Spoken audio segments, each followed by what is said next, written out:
Yo, Chris. Hey, we're live. Sorry for the delay, but our building has a fire alarm going off. And guess what? Today I'm here with Kevius Avery in person. And Another I think episode of Livelihood News. livelihood news that we're back without the fire alarm. The tour.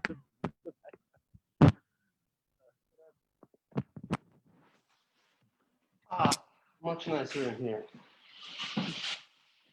So, we have two guests today.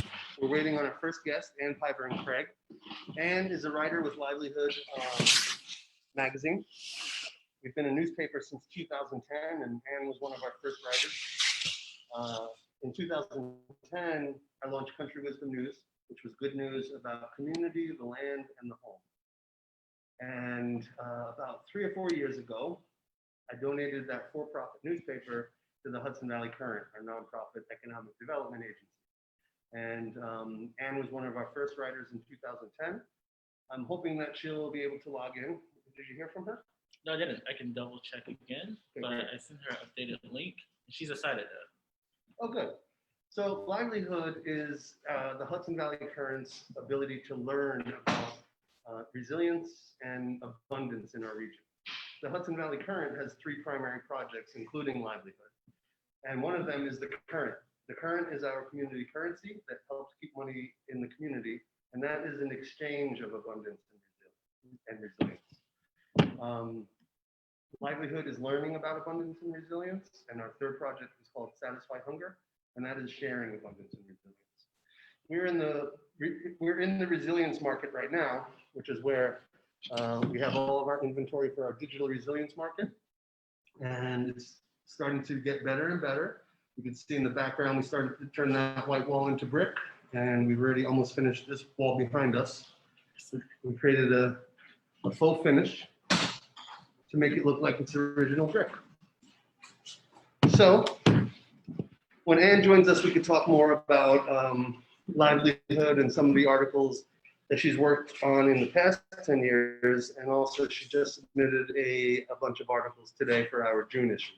But for now, we'll talk about the resilience market and some of the exciting things about it. I would say is it's all about local products, keeping money local and supporting local vendors. One of our new products that I love is called Fire Cider. It's an apple cider vinegar tonic. And when my kids were young, we would give them apple cider vinegar all the time. If they had a little cough, if they didn't feel right, we'd give them like maybe 2 ounces, an ounce or 2 of apple cider vinegar, a teaspoon of honey, and a little bit of water. And when they were very little, they thought it was gross. And as they got older, they would get used to that. And then if they felt a little bit off, they're like, can I have some apple cider vinegar? Well, this apple cider vinegar not only has honey in it, it has black pepper, garlic, habaneros, turmeric, onions, lemons. Every time I feel recently a little bit off, I don't really like it, so I don't. And so if I feel a little bit off, I heal myself quickly by drinking something like this. I believe believe. Get into that, yeah. I usually do apple cider vinegar with like mostly water, but that sounds a bit. Did you try it yet? Not yet. I want to though. I want to. The funny thing is, it says here in the bottle, 16 shots per bottle. So recently, I've not done shots of whiskey. I'm just doing fire cider. I like that. Healthy shots. And I said to my kids, oh, "You want a shot?" Oh yeah, I'll try some. And they shoot it, and it's also very spicy. And they're like, "Oh!" What do you chase it with? Nothing. Oh my God. That's what kills everything. Yeah, I've been taking advantage of the market a lot lately. I think I've gotten most of my groceries from there. Nice. Most of which, the frozen chicken we're trying to unthaw now and make tonight. You know how? I've been struggling a bit. I don't know really how to cut chicken, but that's something that I want to learn with that. Well, the best way to defrost it is put it in a pot of cold water and let your sink drip all day. Just a drip. What? Because that'll keep the cold circulating, and cold water will defrost it faster than hot water, because the hot water will start cooking it and affect your recipe. I never knew that. So it will come out way more tender if you do it with cold water. Yeah. I'm assuming. You can also do what I did recently, because we have these local chickens in our market. I get 25% of my salary paid in currents. One current is worth $1. And so I now use most of my currents for grocery shopping at Hawthorne Valley Farm Store, but also here at our resilience market. I just placed an order today. I fill my cart because there's over 100 things you can quickly order now with the local currency. And I ordered a chicken. My wife and I are vegetarian, but my kids love meat. We usually don't buy meat for the house, but they can eat meat anytime we eat out. But when I see the labels that our chef Christine is bringing in here, it's from local farms. We're here in the heart of Kingston on Broadway, so we get to hear a lot of sirens. But when you read, Campanelli Farms or other local farms that this chicken came from, you know your farmer, you know where they live, you know their practices. I buy those kinds of meats. I don't buy Purdue or Tyson or some subsidized giant meat farm because they are destroying our environment. They're subsidized in ways that are destroying our view of value and pricing. Because if you can go buy a chicken for $5 at ShopRite or Walmart, why would you buy an $18 local chicken? I know why I do. I'm paying $13 extra in that scenario for my farmer to succeed, for my farmer's kids to go to college, for my neighbor, the farmer and his kids, to thrive and to do well in life. Yeah, I think that really speaks to the difference between the resilience market and like the store. It's like anything that has the current involved is setting a communal safety net. It's not just eating; it's about making sure everyone eats. Off of this meal. That's really really insane to think about. That's beautiful. Can you grab me that guacamole seasoning right there? Kevius is grabbing this seasoning right here from Seasoned Delicious. They produce all of these amazing hot sauces and seasonings right north of us in Saugerties. And I've told this story a few times, but when I put this seasoning in my food, or when I have the hot sauce, and my kids love the double burner hot sauce, I think about Tamika and Martin Dunkley when I eat these things. We have a show with them also. Right, a couple weeks ago they were with us. And so now Ann Piper and Craig is starting to join us. It looks like we figured out Zoom. But quickly I'll wrap up my point that when I eat these things from Tamika and Martin, I think about them and I think about their family. The current is helping me have a relationship with my seasoning. This isn't just some seasoning from Walmart that was cheap. This is great seasoning, very valuable seasoning that's affordable. And that brings us to our author, Ann Piper and Craig, who's been with us since 2010, or maybe even before that when I was at the Bluestone Press. How's it going, Ann? I'm great. I'm so sorry I'm late. No problem. That was interesting. That was like being in some dream where you're running down a long hallway trying to find the right door. Yeah. But I'm here now. It's so good to see you. You too. And this is Kevius Avery. Hi, I've heard a lot about you, and I'm super excited to get to know you, URL, and hopefully IRL soon. Yeah, that would be great. I miss New York. I mean, I can't go there right now, obviously, and I hope I'm not being totally wrong-headed by not wearing a mask. I'm alone. That's good. That's good. So, Well, we're starting to. I'm 1,000 miles from. Yeah. What?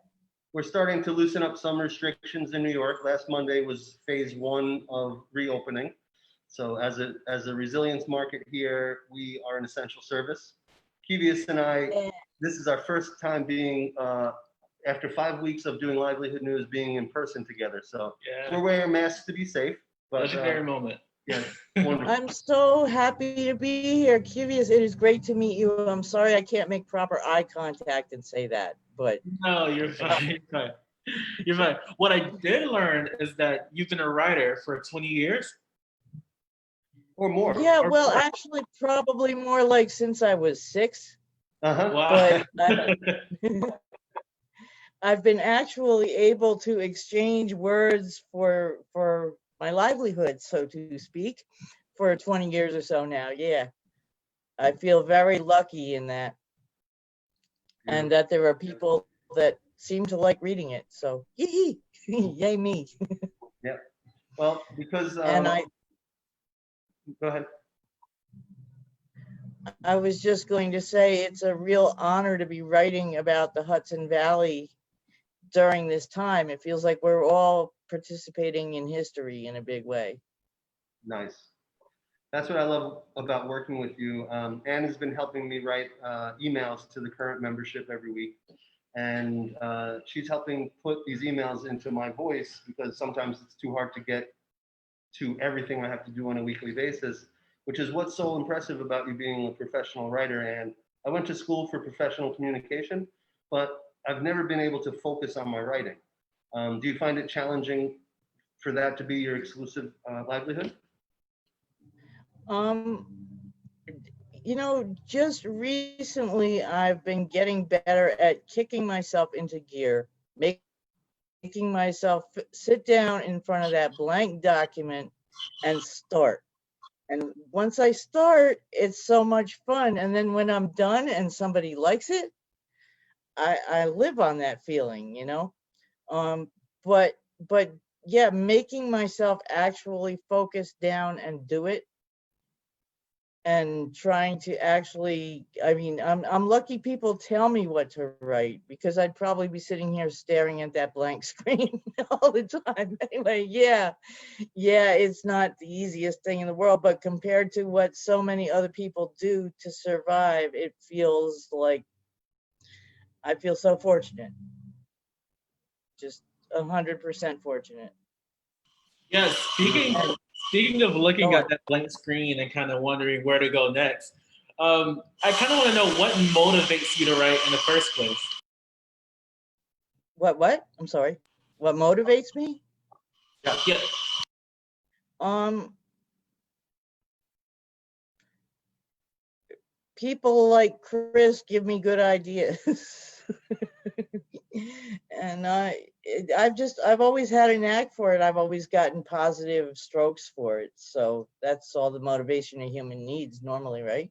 I mean, I when and also I send emails and people send checks and it's just like this amazing process that I never thought. I mean, I'm basically qualified to either write stories or bag groceries. So um, Well, that you reminded me of when I was in Japan last September.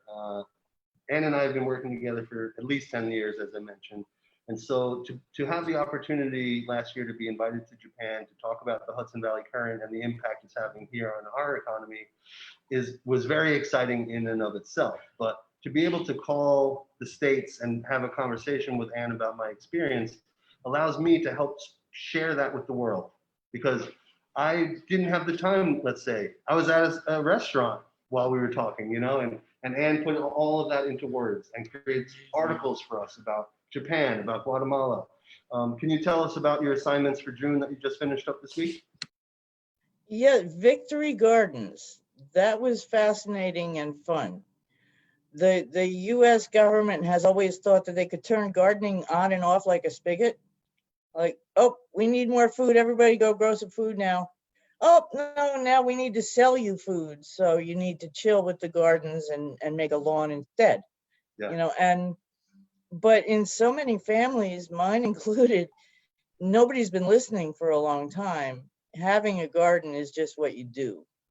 And hopefully more people will get into that and love it. So I wrote about Victory Gardens, only I was thinking of it as the government's love-hate affair with growing stuff, with letting people grow stuff. And I wrote about Feed HV, which is a really fabulous organization that I think originally grew out of the Mohawk consultations food meetings that they did up there. People started talking to each other and a lot of good organizations got on board, and now there's an app where if say you have a certified kitchen, which you do, and you have a conference there and you're going to end up with 10 plates of food that nobody's going to eat, you just log on to this app and a volunteer will come whisk it away and get it to a food bank. That's great to know because we have pay it forward meals now every time we're at the Kingston Farmers Market, and we bring at least 10 just so we have enough. But at the end, we want to find like family of Woodstock as an option. But I love having that option. Thanks, Ann. Yeah, And no, they work with family and they work with, there's a gleaning piece to it with the farm markets. And it sounds like it's really simple. Like you just sign up and they use this software called Chow Match that some techie person out in the Bay Area came up with. Mhm. And, they'll just like make that food disappear and make sure somebody gets to eat it that needs it. Beautiful. So I just They want said it was like drinking from a fire hydrant in March, to nice. Well, I just want to just re-mention for any guests that just tuned in.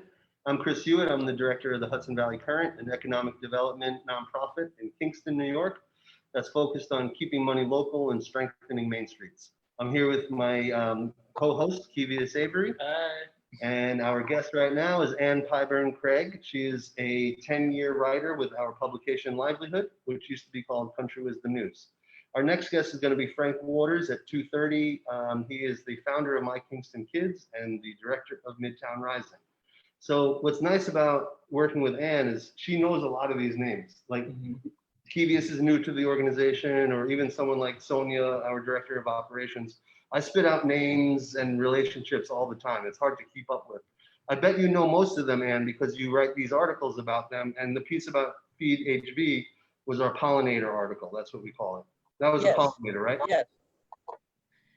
Do you like And pollinators? that was a pollinator, and I have yet to write, and I'm going to write this afternoon, my piece on the resilience market Beautiful. based on our conversation the other day when you brought up some really important points. Nice. And Are so there any poor Mazel waiting on that. Yeah. We're flexible over here, Ann. Don't worry. That's what I love about the people that I work with. Your organization and my other clients are just so amazingly cool. Nice. That's great. I, I'll give a little I shout out to our fellow publishers from Visit Vortex, Chronogram, Ulster Publishing. They've all been very supportive of Ann and our other local writers, and it's a pleasure to be a publisher in this valley. yeah, it's joyous. It really is. I mean, I miss everybody. I lived in the Hudson Valley for 50 years. I never thought I'd leave. I never thought there would be any place else that I could or would want to live. But I find out I can live anywhere because I have you all on my email and, and phone numbers in my phone. Somebody calling? Yeah, we didn't answer. Well, you were talking about the motivation of writing, and something occurred to me that I did want to bring up because it relates to my writing and it relates to living in New York in my head and heart still, and also in rural Kentucky. Before I became paid writer, I was a mediator. I worked with Ulster Sullivan Mediation. So I started as a volunteer, and then they started to pay me because they liked the way I wrote. So it all kind of fit together. But that background of looking for the common ground, listening for the solutions, building the solutions, I try and remember that when I'm interviewing people. Like, where's our common ground here? What's this, what's the underlying truth of this situation? But this doesn't so much for you. I'm not usually writing about horrible conflict. Yeah. Although some of those front page stories, there's definite villains, but I try and be kind to them. Right. Yep. I think. But, did you write the Cooper Lake piece years ago? Yes. Yeah. That was and me. I love the way we work together because we've always published good news. And yes. I haven't told Kevius this story, but Niagara Bottling Company came to the region and they wanted to take the rights to the water of Cooper Lake just outside of Woodstock Mhm. and create a bottling company and get all this local free water to create a bottling company. All these great organizations came out against that idea and the plant, but because we only published good news, Anne wrote about Cooper Lake itself, its history, its recreational uses. Is there actually enough water to have a company taking it every day, right? So we flipped the script and we still focused on it. About 2 weeks later, Niagara Bottling pulled out. I'm not saying it was Anne's piece, but it was a concerted effort. Yes, it was a great many people. But you know, the thing I'm finding that's the strongest piece of common ground with everybody right now down here and up there is local supply chain. Nice. Like there is not one person among my Facebook crew, no matter how right-wing I don't want to use the word patriotic, that's a misused word. But everybody knows local supply chain, local everything is key to survival, health, and everything else. That's right. And I've just been trying to cross-pollinate some of what's going on up there down here, you know? Beautiful. Well, we have about 2 more minutes with you, but that reminded me of something. What I love about the resilience market is we're helping to inspire localism. And one topic we discussed, I think, last night or the night before, was why are prices expensive in our market? And do you want to address what we had talked about, Anne? That what you are paying is the real cost of something fresh and handmade. You are compensating the individual who created that for their time in a real way. It didn't get stamped out on an assembly line. It was, you know, put together by human hands. And those human hands need to eat themselves. And what you want to achieve is where everybody gets the appropriate compensation for their efforts, and where we can all lift each other up into prosperity and abundance. That's probably the best I can do without looking at my notes, but am I on the right track here, dear? I couldn't have said it better myself. It's perfect. Thank you. Yes. Woo! PBS and I were talking about that just before you hopped on. Like, I want to support my farmers' kids to go to college. I want to support my neighbors to be successful so that I feel successful and part of a community that cares. And so, Right, and you can't do that by telling a painter that you're angry that you can't buy their oil painting for what you would pay for a poster at Walmart. exactly. I mean, Right. it We're doesn't work like that. shifting how people think about value and what is valuable, and that's really exciting. But we Yeah, will I love it. to do pay what you can and have fair pricing models and structures, but the price should show if it's $6 for these eggs, the price should show $6 so that someone who gets it for $2 after someone else sponsored it sees those eggs are worth $6, not $2. Right. Yeah. Right, so that they fully understand that. That's right. Well, I see it's about time for you guys to hang out with Frank. Yeah. But let me tell you, this has been fun despite my sort of weird entrance and running around looking in different doors. Is this where they are? You know, Frank? I've spoken with him on the phone. I think it was a story for you. It might have been Chronogram. Yeah. If it's Okay. Tuesday, this must be Belgium. I think you did a piece about Frank's Black History Month, or Yes, yes. We talked about Black History Month extensively. nice. Well, if you want, you could stay on just to say hi to Frank. Oh, sure. Yeah, so because it's 2:31, I'll reintroduce everyone just in case anyone just tuned in. I'm Chris Hewitt. I'm the director of the Hudson Valley Current. I'm here with Kevius Avery. Hello. He's a project coordinator who's helping us work on food security and identifying members of our community that we can really engage and embrace. Ann Pyburn Craig is the writer for Livelihood News, and she's been with us for about 10 years, even before the Current started, when Livelihood was called Country Wisdom News. Yeah, so I actually want to know more about that. Like what inspired Country Wisdom News, and then how did that transition happen to become Livelihood Magazine? Well, we worked together when I was the editor of the Bluestone Press, right, Ann? Yes, yes, a long time ago now, wasn't it? Yeah, a good 14, 15 years. That was my first ever byline That Wow. was the first time I ever got published, was by Lori, the Bluestone Press. Nice. Lorna Tishup found me at a flea market in Rosendale selling all the black leather gear that my ex-narcissist had me in for cheap. And she said, you got to go talk to Lori Childers, because whenever I read something you wrote, I have a good time.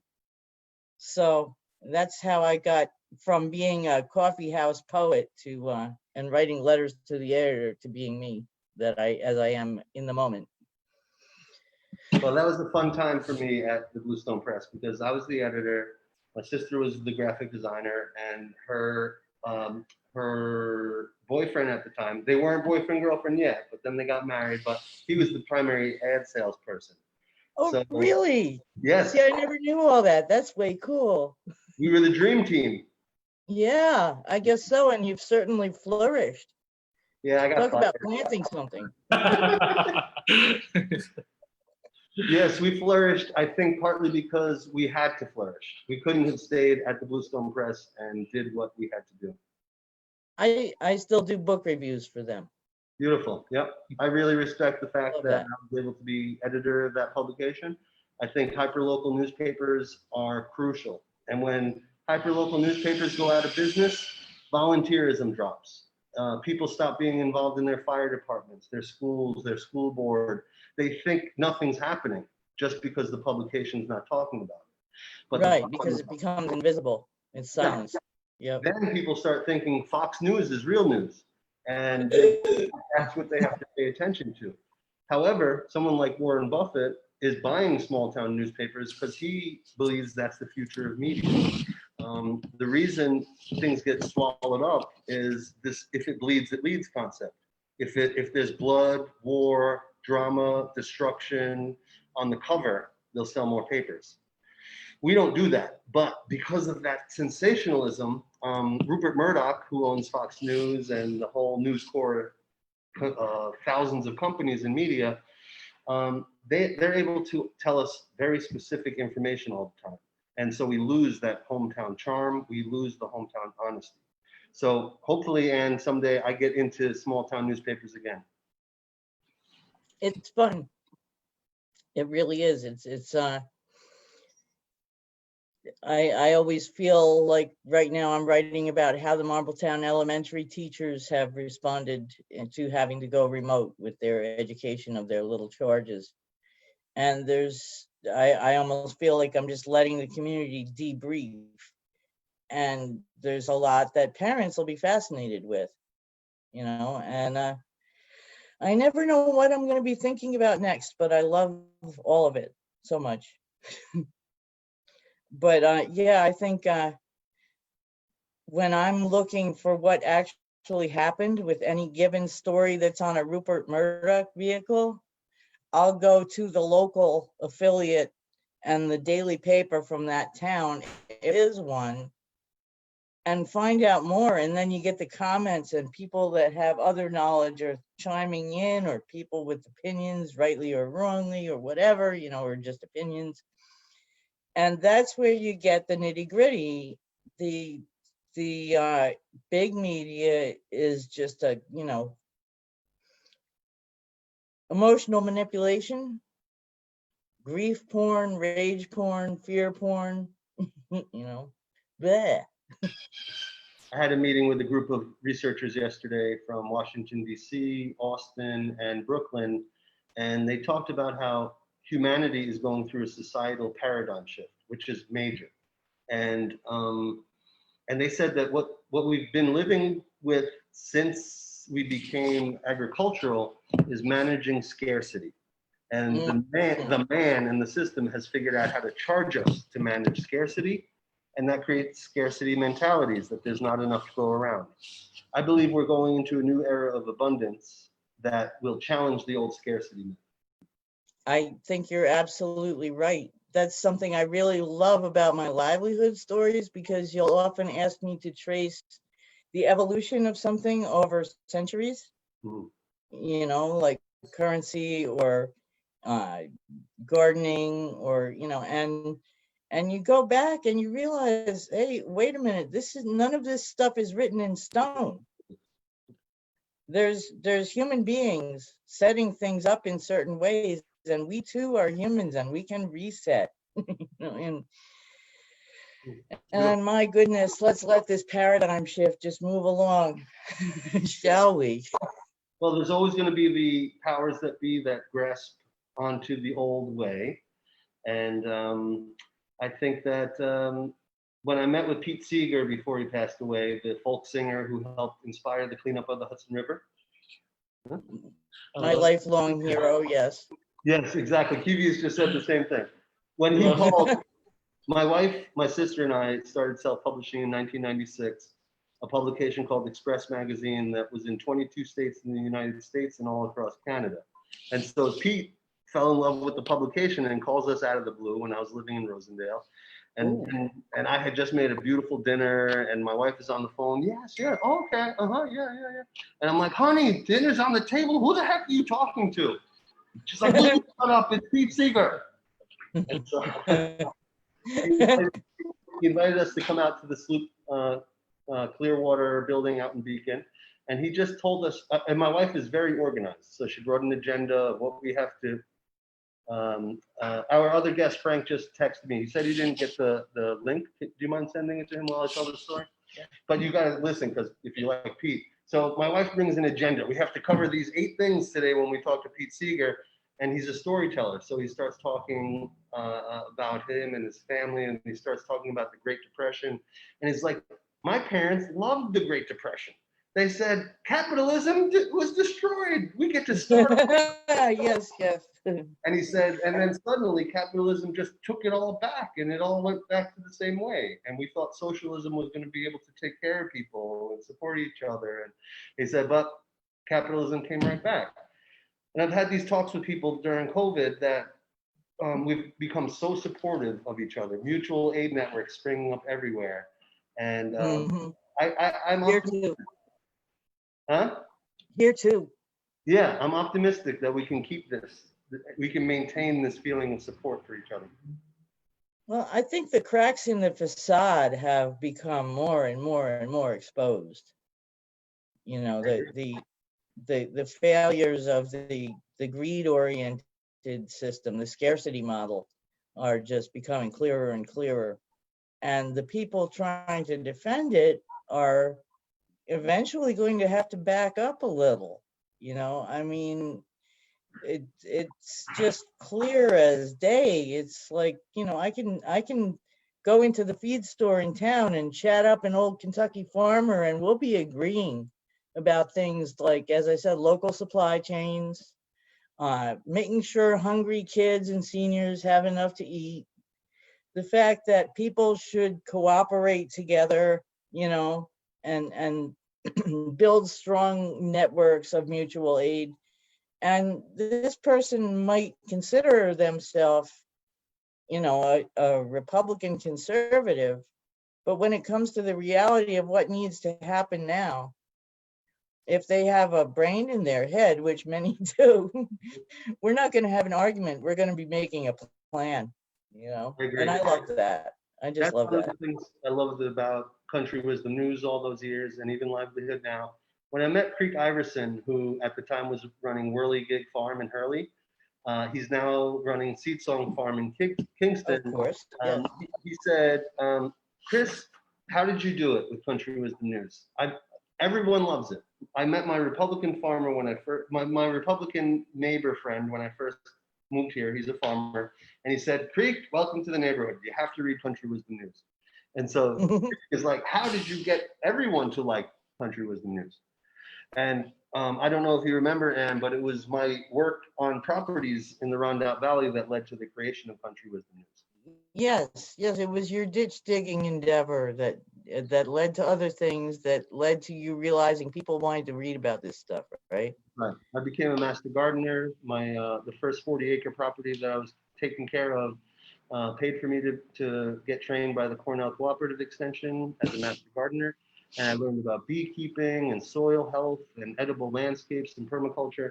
And I realized as an activist for so many years and someone who did guerrilla theater and always being an agitator and involved in campaigns, I was always being fought against, and people always sent me hate mail, and I created conflict and drama through that.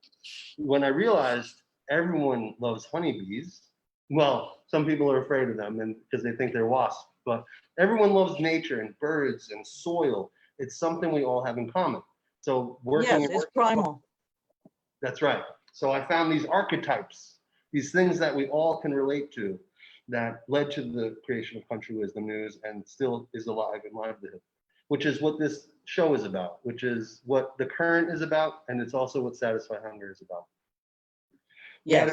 We had a little retreat recently, and where the staff said, why do we have 3 huge projects that we're running?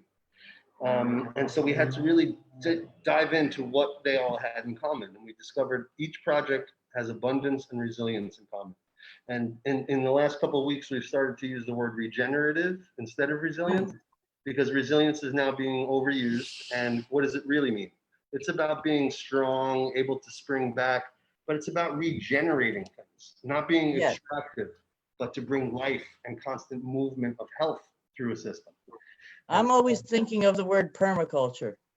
Beautiful. That's right. You actually wrote an article recently about sharing and being kind, and you called it "Let's Permaculture Kindness." Oh. And can you explain why you chose that title? Well, because, you know, permaculture is basically just letting the mycorrhiza and the seeds and the wind and the rain and the sun do what they want to do most.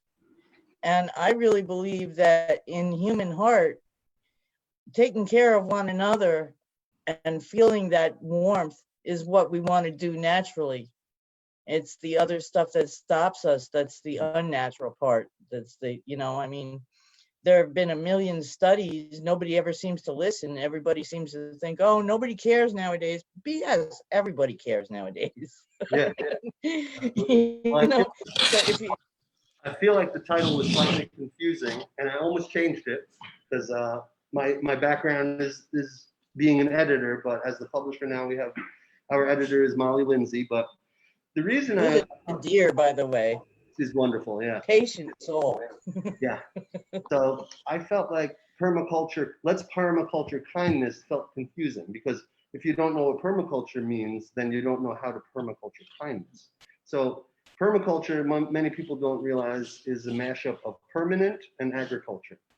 So to create a permanent agriculture means treating our land and our ecosystems in a regenerative, systematic way that can continually feed us into the future for generations.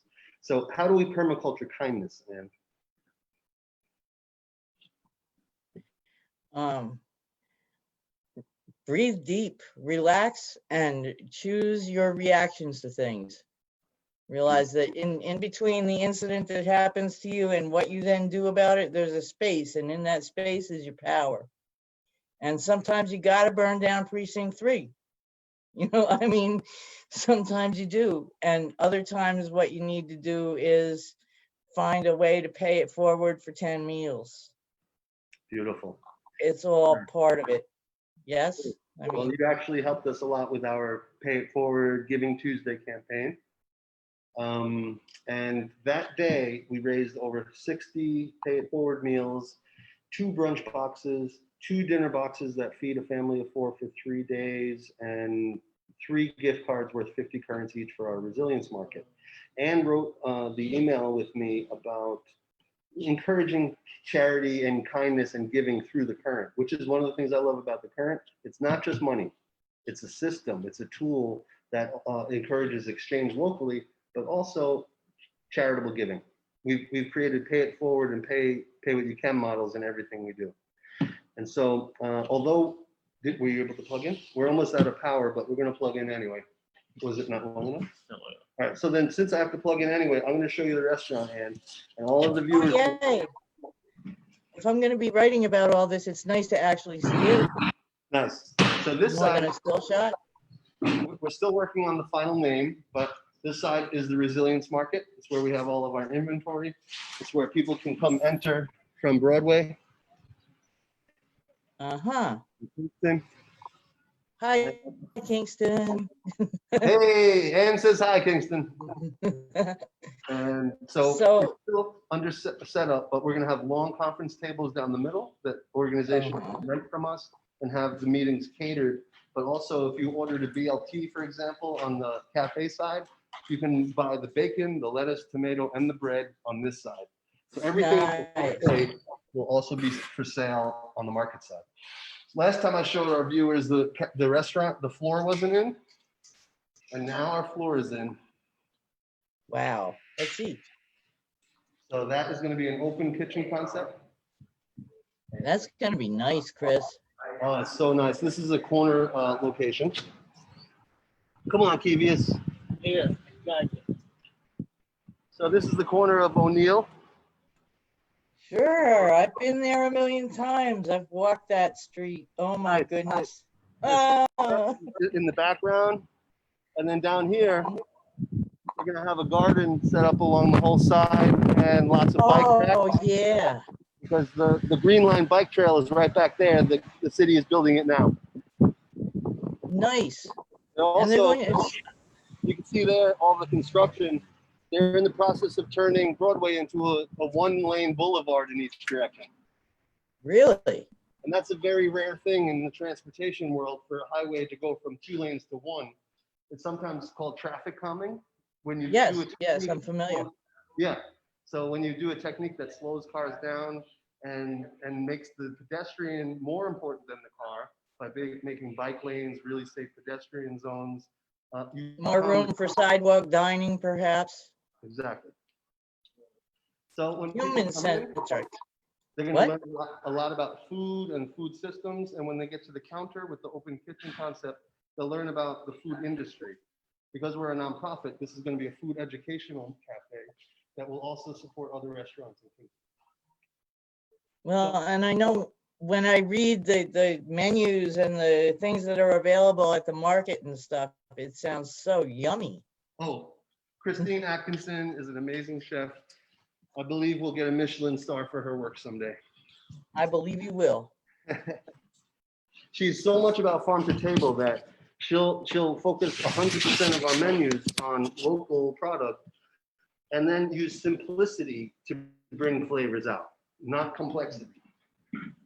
Which reminds me again of this guacamole seasoning that I mentioned earlier. I don't know if you were on the This is call. where we started, yes. Yes. So my friends Martin and Tamika started this company, Seasoned Delicious, and they have a component called Seasoned Gives that is like Satisfy Hunger. It pays food forward. And so my mom, can you close up, please? My mom is Sicilian. She makes the best cucumber tomato salad in the world. And of Mm. course, unbiased. And I never thought you can make my mom's cucumber tomato salad better until I added some of this guacamole seasoning that added this hint of lemon to my mom's old school Sicilian salad. And it's like, Tamika and Martin improved my mom's salad? Well, you know, my mother always said it's a poor tribute to our elders to camp where they fell.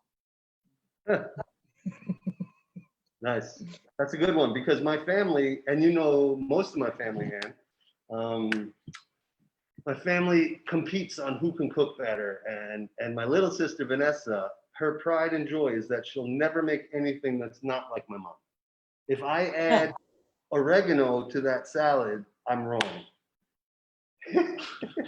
Whereas she's like, Mom doesn't add oregano, it's only basil in salad, you know? So Vanessa is the mom purist. Yes. She's the mom purist. I am I maybe this is too much, but like, you know how Picasso can get crazy with his work, but he can make perfect paintings. I'm more of a mix. I am a mom purist. I know all of her old recipes, but I know how to improve them and change them because of my years of experience in restaurants. My big sister, great cook, she's not a mom purist at all. No, well, she's just like untamable, that one. Oh yeah, Melissa Hewitt, she was a guest on our show 3 weeks ago. She started the Masks for Ulster County initiative through Circle Creative Collective.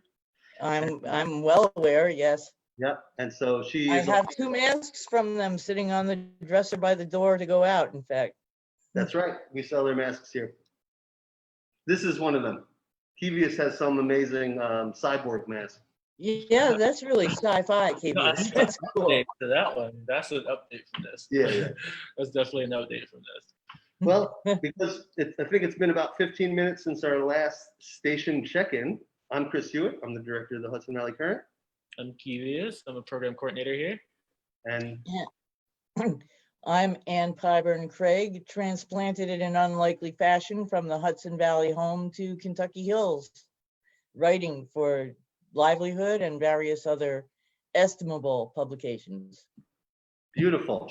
And so, as you know, as a writer with the publication for so many years, it takes money to run these publications. And that's what makes me a publisher. I'm able to raise money and pay all the bills and love doing it. So right now, You bought me this tapestry, dude. huh? You bought me this tapestry. Oh, beautiful. Look who's on. It's Frank Waters. Hey, hi everybody. Sorry I'm super late. Right. No problem. A wizard is never late, Frank. So we were just talking about our sponsors. I'm going to be a guest on Frank's show tomorrow morning, My Kingston Kids. I actually have my shirt representing. Woo-hoo. And we're just going to mention our sponsors real quick. Saunderskill Farms in Accord has been an advertiser in our publication since 2010. Huge supporter all these years. They're opening, actually this says watch for our opening date soon. They're actually opening next week because they're a market where you can walk in and get amazing farm produce out in Accord. O Positive has a Kingston Frontline mental health line that people can call if they're stressed out or need to talk or need any support. And another one of our sponsors here on the right is Kenco Outfitters, just outside of Kingston on the corner of Hurley Mountain Road and Route 28. It's great to see you, Frank. How's your day going? It's going well. It's Friday. I've been up super early getting things done, so I'm excited. I'm happy. I'm not complaining. I'm outside with the kids right now. Say hi. Sunil. We just got in the car and took our hot mask off. So yeah, all is well. Cool. And Jada's good too? Yep, she's good. She's over here eating lollipops. I miss both of them. I miss your whole family. I know, same thing. Hey, look at your shirt. I like that shirt. Hey, thanks, man. Representing, all right. Cool. I Cool. was a volunteer last year on staff. Love that. Frank, I don't know if you've met Kevius, but Kevius is helping produce Livelihood News. Ann Pyburn Craig. Cool. Nice to meet you. And Ann has interviewed you in the past. She's one of our writers for Livelihood. Right, great. Hello. So nice to actually see your face. I think it was phone. In fact, I know it was Oh, there phone. you go. Good. Well, one day we'll be able to really meet over at the new cafe. Yeah. Well, Ann's down in Kentucky now. She's a Hudson Valley native. I think you've been in Rosendale, New Paltz, and Where did I not live in my 20s around Ulster County? I mean, really. oh yeah. So what's nice is maybe someday Frank will fly Ann up here and we'll all have a little block party together. Woohoo! I would love that, man. I was gonna visit this spring, but well. Okay, good, because I don't have the flight in the budget. I'll wait. Y'all are just gonna keep making it better and better up there. So Nice, awesome. Well, Ann, feel free to stay on for the next 4 minutes. The show's over at 3. But we just wanted to talk to Frank a little bit about. of course, and this has been so much fun. Thank you. Thank you. Thank you. Our pleasure. So I'll be a guest on Frank's My Kingston Kids radio show tomorrow on Radio Kingston at 7 a.m. We're going to be talking about money and kids. Are your kids interested in money, Frank? Of course. They spending a few minutes ago. Yeah, man. My daughter has her little purse. She's walking around and has her little allowance in there and she's saving. So it's good. It's really good. Beautiful. You know, learning. Yeah. Getting entrepreneur spirit up. You know, she does facials. So she's getting ready to do her brother's facial real soon. So, Nice. you know, think she charged, how much she charge for a facial? $8? 8, 5 or 8, depending on how much she know you. Uh-oh, look, Sunil, Mr. Chris has some money for you. You want some carrots, Sunil? Oh, look at that. Oh, We got the new bills, Frank. parents. All right, we're going to talk about it tomorrow. She's going to be on the show tomorrow. Oh, good, good. I got a 20 if you want 2 facials. Look at the 20. Oh, she's like, I like that 20. Yeah, that's a rainbow trout, Sunil. We like that. Yeah. So what's So cool we'll have 3 kids on tomorrow. Will be on Saya. Saya is 9. Saya's 8. Sunil is 8, and Tobias is always on. He's 10. So I heard there'll be about some young ones for us to talk to. Beautiful. I like Tobias. Yeah, it's gonna be fun. He's a 10-year-old entrepreneur, right? He's ready to rock, man. He's ready to rock. Beautiful. Well, what's interesting is My Kingston Kids and Hudson Valley Current did a collaborative grant application recently to North Star Fund. We worked with Winston Queen, the new director of My Kingston Kids. Frank is the founder, and now Frank is the director of Midtown Rising. But we applied for this grant that I thought for sure we were going to get, and it's sad that we didn't get it, but we're still going to move forward on the campaign. It's called Current Kids. We believe when kids learn about money, they bring that education home, and then the parents are like, you know about money? Wow, this is amazing, and they get interested too. Right. Yeah. This is great. Great idea. And it's a great time to teach them, how the money system works and how to use money as a tool, make it work for you. You don't work for it. Beautiful. Actually, maybe we can come have a meeting at our new space soon, Frank, and talk with Winston and talk about how to move it forward, because it had things in there like investing in Main Street. How do we give kids parents over the semester, let's say, to invest in 5 businesses here on Broadway? Black owned, brown owned, sustainable, local focused, have our values represent what we invest in. And then we help those kids make their parents worth more if the business succeeds. Then they're invested in the community. Right. I love that. That's great. Yeah, let's do it. Good. I bought my first stocks when I was 12 years old, and my parents made me put half of my money into stocks. And I was a kid, so I bought Disney. Of course. You got to invest in what you're interested in, right? Yeah. Then I was 20, and I still over that time, Disney had split, then it quartered. My money turned into a lot of money. And I learned about sweatshops when I was 20.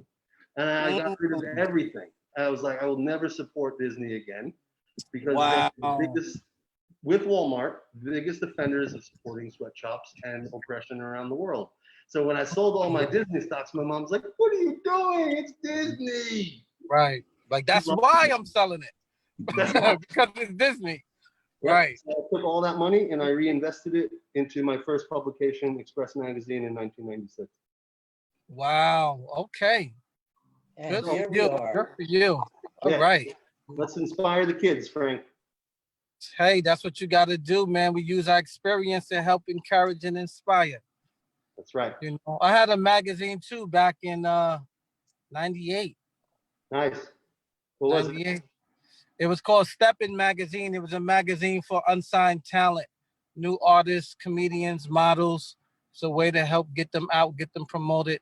Way before American Idol, and they stole my idea, just so you know. Of course they did. Just so you know, I didn't have the backing like they did. Yeah. I've been doing those unsigned talent shows in the Village. Nice. Yeah. Yeah. We published together last February. Frank and I published the Kingston Passport for Black History Month. Yes, man. It was your idea, of course, and the Current came on as a partner to expand it this year and create a collaborative that I think worked really well. And we still have lots of passports to sell leading up to next February, which is a discount of how to support businesses around Kingston. So maybe we'll bring back Steppin' too. Yeah. I don't know. I kind of gave up on the artist, man. Okay. Like herding cat. Yeah. I'm telling you. Oh, man. It's funny. But we do have a community guide that's coming out called Midtown Rising Connect. and that will, be launching through Kingston Midtown Rising in the next 2 months, probably, hopefully July or August. Beautiful. Yeah, so you'll see that a resource guide, Mhm. all resources. I love it. Well, we've run out of time here on Livelihood News. I'm Chris Hewitt with the Hudson Valley Current, Livelihood, and Satisfy Hunger. This is Kevius Avery, our project coordinator. We're here with Ann Piper and Craig, an amazing writer with Livelihood News and many other local publications, and Frank Waters, director of Midtown Rising and founder of My Kingston Kids. If you want to hear us talk more, Frank and I will be on Radio Kingston tomorrow at 7 a.m. Or Kevius and I will be here with 2 guests next week, Friday at 2 o'clock. Tune in then. Thanks, guys. Thank you. Have a good one, guys. Have a great weekend.